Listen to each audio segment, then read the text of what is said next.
नमस्कार दोस्तों, स्वागत है आपका पैसानोमिक्स चैनल के ऊपर। दोस्तों, HDFC स्काई, ये अगर आप एप्लीकेशन यूज कर रहे हो और आपको ETF में इन्वेस्टमेंट करना है तो वो आसानी से आप कर सकते हो। सबसे पहले हम जानते हैं कि ETF क्या होता है। ETF का मतलब है एक्सचेंज ट्रेडेड फंड। एक ऐसा फंड होता है जो स्टॉक मार्केट के ऊपर ट्रेड होता है, जो आपको मार्केट आवर्स में जिसको बाय करना होता है, जैसे आप स्टॉक्स को बाय करते हैं। अब ये ETF डिफरेंट टाइप के हो सकते हैं। कुछ कमोडिटी के ETF भी आते हैं, इक्विटी के ETF भी आते हैं, निफ्टी के ETF भी आते हैं और बैंक निफ्टी के ETF भी आते हैं।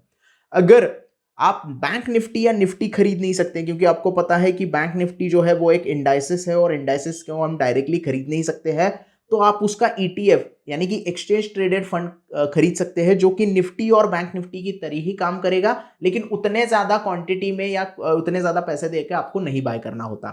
उसकी एक फिक्स प्राइस होती है। जैसे म्यूचुअल फंड की NAV होती है, वैसे ही ETF की एक प्राइस होती है। उस प्राइस के ऊपर आप एक क्वांटिटी से लेके 10 क्वांटिटी, 100 क्वांटिटी, आपको जितना इन्वेस्टमेंट करना है उस क्वांटिटी को सिलेक्ट करके आप उसमें इन्वेस्टमेंट कर सकते हैं। तो यह है सिंपल ETF का मतलब। अब उसके लिए क्या करना है, सिंपल, ये जो ब्लू कलर का सिंबल आपको दिखाई दे रहा है, इसके ऊपर आपको क्लिक करना है। क्लिक करने के बाद आपको यहाँ पे इंडियन स्टॉक्स दिखाई देंगे, म्यूचुअल फंड दिखाई देंगे और US के स्टॉक्स भी दिखाई देंगे। अब हम इंडियन स्टॉक में ETF करना चाहते हैं, तो ETF, इन्वेस्ट इन ETF आपको यहाँ पे दिखाई दे रहा है। इंडेक्स बेस्ड पैसिव फंड, तो ये पैसिव फंड होते हैं, पैसिव इन्वेस्टिंग के जैसे यहाँ पे वर्क करते हैं। तो इसके ऊपर हम क्लिक करेंगे तो यहाँ पे लिस्ट आ जाएगी आपको।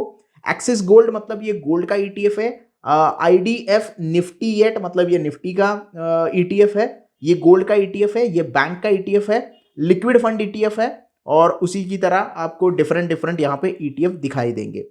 तो जो भी ETF में आप इन्वेस्टमेंट करना चाहते हो उसकी प्राइस आपको यहाँ पे दिखाई दे रही है, और ये स्टॉक मार्केट आवर्स में ही आप कर सकते हैं। मार्केट बंद होने के बाद आपको नहीं करना होता है ये, यानी कि 9:15 बजे से 3:30 बजे तक ही आपको बाय करना है। अगर आपको गोल्ड ETF बाय करना है तो आप यहाँ पे देख सकते हैं 53 रुपीज में आप गोल्ड बाय कर सकते हैं। निफ्टी में बाय करना है तो 231 रुपीज में बाय कर सकते हैं। बैंक ETF में बाय करना है तो आप 46 रुपीज में बाय कर सकते हैं। इसके अलावा और भी ETF होते हैं, जैसे कि निफ्टी 20 हो गया, बैंक 20 हो गया। तो अगर हम उसमें इन्वेस्टमेंट करना चाहते हैं तो वो भी आप यहाँ पे देख सकते हैं। देखिए, निफ्टी 20 अगर आपको बाय करना है तो 238 रुपीज देने पड़ेंगे, या फिर बैंक 20 में अगर आपको बाइंग करनी है तो बैंक 20 आपको यहाँ पे टाइप करना होगा। बैंक 20 में आप इन्वेस्टमेंट कर सकते हैं 466 रुपीज में।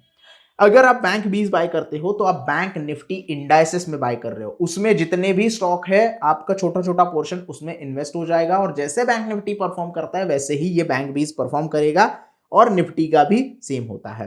तो मुझे अगर यहाँ पे एक्सिस गोल्ड में या फिर बैंक 20 में बाय करना है तो मैं उसको सिलेक्ट करूंगा। जैसे मुझे यहाँ पे सिल्वर में करना है या निफ्टी में करना है, सेंसेक्स में करना है, तो वो आपकी डिसीजन है, आप यहाँ पे बाइंग करना चाहते हैं। अगर मैं यहाँ पे गोल्ड में बाय करना चाहता हूं तो मैं यहाँ पे उसका नाम जो है वो लिखूंगा, ETF में जाऊंगा और ETF में सर्च में गोल्ड ऐसे मैं यहाँ पे टाइप करता हूं तो जो भी गोल्ड के ETF है वो यहाँ पे बाय हो जाएंगे, जैसे कि एक्सिस गोल्ड। तो उसके ऊपर आपको क्लिक करना है।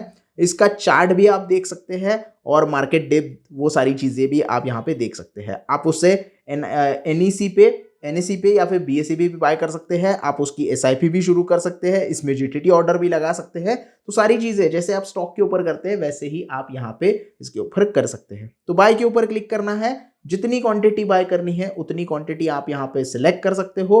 डिलीवरी भी कर सकते हो इसकी, और इंट्राडे भी कर सकते हो। हालांकि इंट्राडे में करने के लिए सजेस्ट नहीं करूंगा, क्योंकि उतनी ज्यादा वोलेटिलिटी नहीं होती है, तो आपको मोमेंटम उतना नहीं मिलेगा।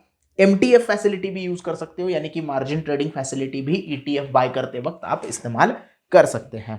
तो फिलहाल तो मैं क्या करूंगा, यहाँ पे जो है 5 क्वांटिटी बाय करने की कोशिश करूंगा। 5 क्वांटिटी के लिए मुझे 212 रुपए देने होंगे, और जो चार्जेस है वो भी आपको यहाँ पे दिखाई दे रहे हैं। अब मैं मार्केट ऑर्डर पे इसको बाय करूंगा, तो आप देख सकते हैं मार्केट ऑर्डर हमने सिलेक्ट कर दी है और बाय के ऊपर क्लिक करेंगे।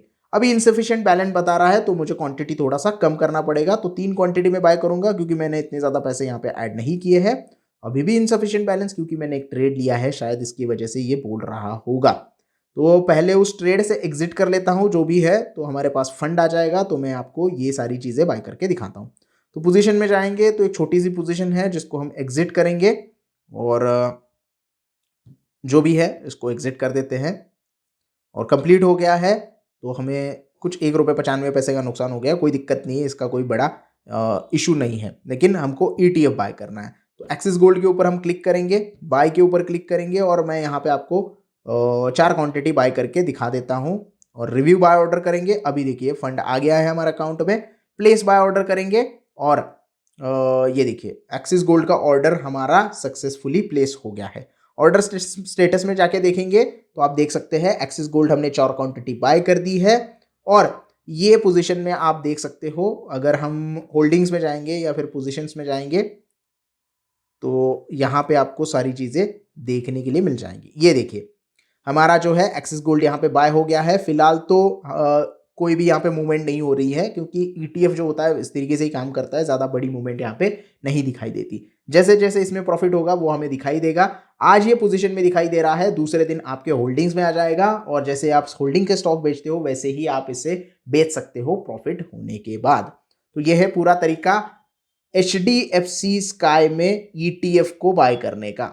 जैसे आप म्यूचुअल फंड बाय करते हैं उसी तरीके से ETF को बाय करना होता है, आपको स्टॉक की तरह बाय करना होता है। म्यूचुअल फंड का कैसे होता है कि मार्केट बंद होने के बाद आपको पता चलता है कि आपकी NAV की प्राइस क्या है, उस हिसाब से आपको यूनिट्स कितने मिले हैं, लेकिन यहाँ पे जो क्वांटिटी है वो आप खुद डिसाइड करते हो, प्राइस आप यहाँ पे लिमिट ऑर्डर लगा के खुद डिसाइड करते हो और मार्केट आवर में स्टॉक जैसे बाय करते हो उसी की तरह बाय करते हो। आई होप आपको ETF बाय करने का तरीका अच्छे से समझ में आ गया होगा। वीडियो पसंद आया तो प्लीज लाइक कर देना, वीडियो को ज्यादा से ज्यादा शेयर करना।